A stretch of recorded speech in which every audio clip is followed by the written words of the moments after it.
Hey everyone, I hope you're doing well. First off, I just want to thank my wife for all the hard work that she has been putting into this podcast. She's been doing all the technical dealings with. Special thanks to her. I just appreciate the work that she does so much. She's so talented and dedicated, and she's so intelligent, and I love her so much. And I'm really excited to be here with you today. I wanted to talk about some of the things that I've learned in the past. Today, I want to talk about managing conflict. These are some questions that you could ask yourself during a conflict. I have some questions that you can ask your partner during a conflict. And then just some steps to managing. So, to start off with, I don't care who you are, anyone who's in a relationship is going to experience conflict. And some of the questions that you could ask yourself is, what can I do to resolve this conflict? A conflict does not have to be a heated argument. It can be a disagreement. If you're experiencing this with a partner, it really shouldn't last any more than 15 to 20 minutes. Honestly, any type of, conflicting discussion like that shouldn't last any longer than that. At that point, I would advise taking a break. 30 to 60 minutes is good. If it can wait until the next day, that's okay too. For me, in my experience, whenever I'm fatigued, it's always has a negative impact on, the way I perceive the situation. So I know that, resting my mind and resting my body is always a good solution. It's a good treatment for me. Something else that you can ask yourself is this an exaggeration or an actual issue? If it's an actual issue, it's probably come up before. It's probably something that's been mentioned before. It's probably something you've thought about before. An exaggeration is more along the lines of a fleeting thought. Full disclosure, I have bipolar 2. So sometimes I know that my immediate emotional reaction isn't necessarily the most accurate. Sometimes I have to take a minute, take a breath, kind of step back, reevaluate just in my head and, kind of ask myself, is this a really big deal or is this just me? Am I tired? Am I hot? Am I hungry? Is there anything else that I need right now? Some other questions are, what else can I do to change this issue? What is in my power right now that I can do to resolve this conflict? How can I make adjustments to this issue? What can I do to eliminate some of these added problems? What if I choose to do nothing at all? What that really does is it's accepting the problem as it stands right then and there. So whenever you're analyzing a conflict, you really need to dig deep. You need to ask yourself, what do I need? What do I want? What does my partner need, or what does my partner want? A lot of this takes so much self-reflection. You really have to ask yourself, why am I frustrated? Why is my partner frustrated? And the essence of all this is communication. For me and my wife, whenever we're having a discussion and she's describing something to me, I really try to, reciprocate what she's saying. And a lot of that is because, number one, I want to make sure I understand what she's saying. And number two, I want her to know that I'm listening. Because honestly, I can't read minds. And honestly, neither can your partner. Your partner does not know what you're thinking about. They don't know your feelings. So communication really is the essence of this. Reciprocating what your partner is saying, making sure that you guys are on the same page, at least as far as understanding what the other one needs. Once you come to an understanding of where your partner is coming from, then you need to ask yourself, ask your partner, do you see things differently? Are you guys approaching your lives differently? Do you have different methods? Do you have different rules?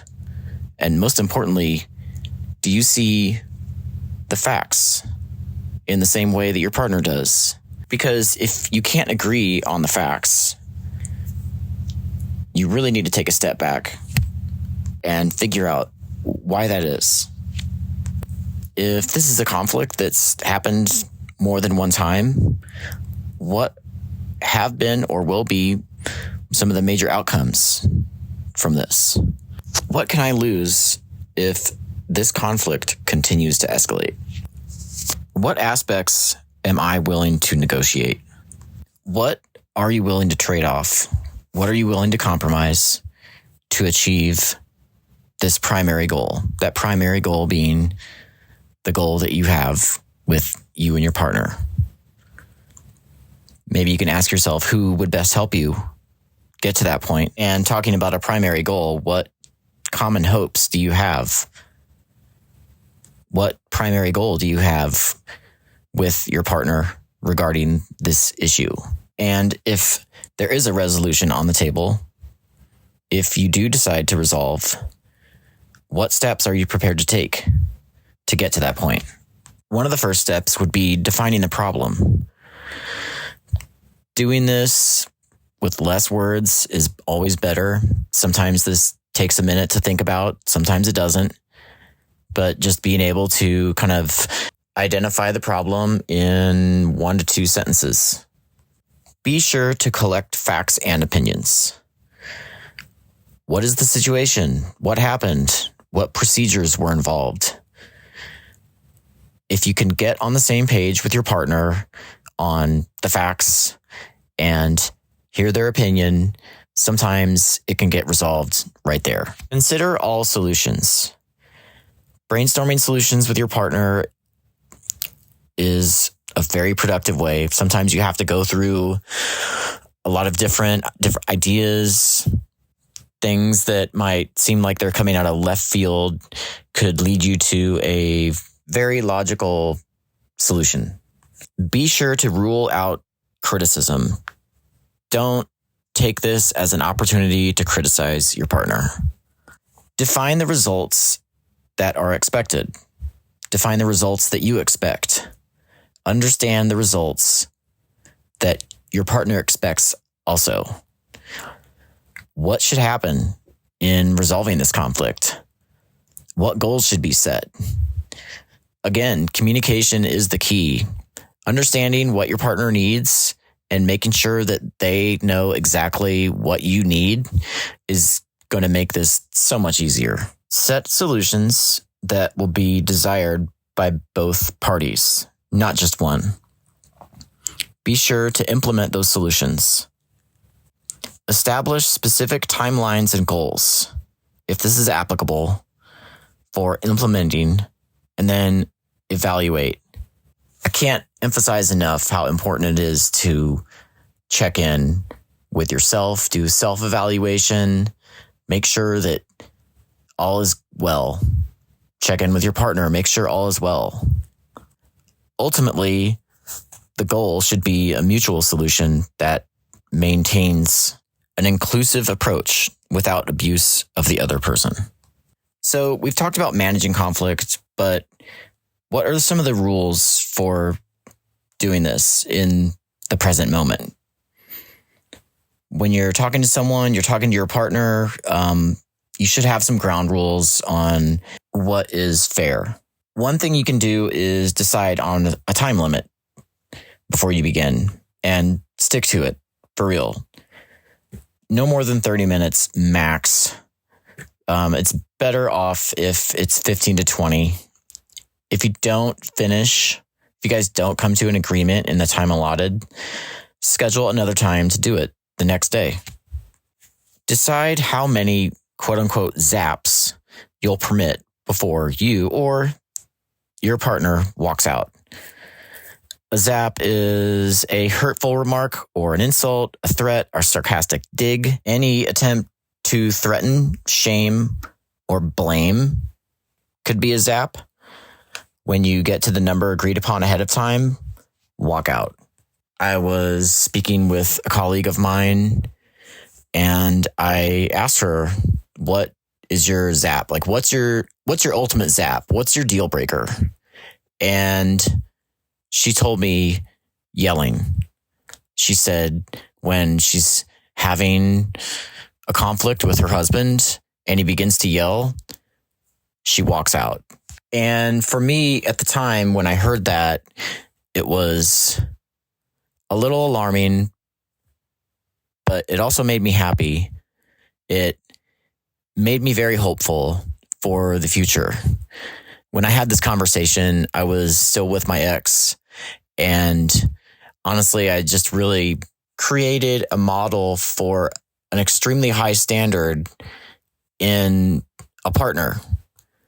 You know, I just imagined having a partner who I imagined I could have a conflict with without arguing, without yelling. To me at the time, it seemed like a fantasy.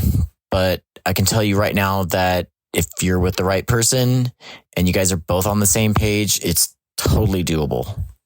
Choose one problem per session. Just stick to one problem. Try to stay in the present.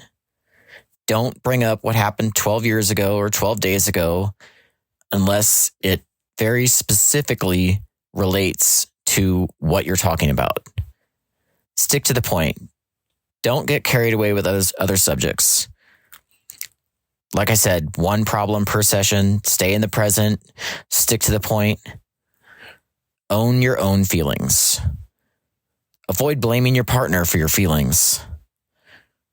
They're not anyone else's. They belong to you. You're having them for a reason, and it's okay. It's okay to have feelings. Listen to the other person. Listen to your partner. Hear what they're saying. Try to put yourself in their shoes. You need both of your points of view to find an agreement for both of you. I mean, like I said earlier, this is a common goal. You guys are together and working towards a common goal. Agree upon a solution which is good for both of you. Not just one, not just the other. Like I said, communication, make sure you're heard. Make sure that your partner's heard. Make sure that you're reciprocating. Make sure that they're reciprocating. And don't forget to take breaks. Seriously. A lot of this, sometimes you just have to take a step back, get out of your head, take a deep breath. Sometimes I just need to rip on my vape and get a cool drink of water or iced coffee. You know, whatever works. I hope this helps. I know that I didn't bring a lot of my own personal stuff into this today. My wife, I just have a lot of information that I want to share with people. And there are going to be episodes where I talk more about my past, more about my present, more about my experiences and my feelings. I just wanted to get some of this information out there. I want to share it because honestly, like I've said before, there are not enough resources for men. I was a victim of domestic violence, and I'm not ashamed to say that. I learned a lot from the situation. I learned what I don't want. And in turn, I learned what I do want. It's an extremely valuable skill set to know exactly what you do and do not want in a relationship. I had to learn it the hard way, but I'm totally okay with that because honestly, I'm in a better place now. I'm in the best place, and I want for nothing when it comes to my relationship with my wife now. And that's because we have very, very open lines of communication. And I'll get into that more later in future episodes. But for right now, I just wanted to thank you guys for listening and talk to you soon. Be well.